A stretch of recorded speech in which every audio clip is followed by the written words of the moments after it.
through the fundamentals of how to hip hinge and how we can start getting that motion going, because if you haven't done a hip hinge before, it might feel a little bit alien for you.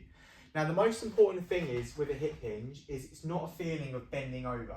For me to get in this position here, I'm not bending over to get to the floor. I'm actually thinking about pushing my hips back, and that will then move my torso down. We don't want to think about torso going down, then trying to bring hips back. A really good way to start a hip hinge movement is up against a wall. What we want to be thinking here is imagining there's a red button against this wall. We're going to start with feet, half a foot width apart from the wall, nothing crazy. Where that red button is, all I want to do, I like to go hands across my shoulders. We're going to imagine we're going to come back, we're going to tap the button with our bum and then come forward.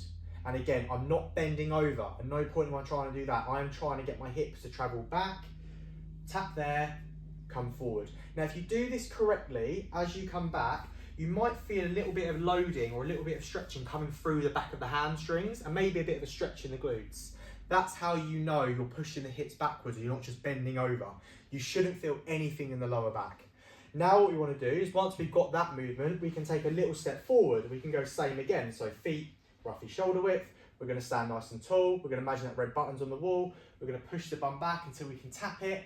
And right there, because I'm a little bit further away now, I can feel a big stretch in the hamstrings. I feel a bit in the glutes. You'll notice the knees aren't straight. There's a little bend to them. We don't want to see the knees coming forward. We want to keep them as still as possible, but have that light bend in there. Then we're going to go again, push back, feel the stretch. Then as we come up, we're not just trying to lift the chest up. We want to feel like we squeeze the bum and push the hips forward.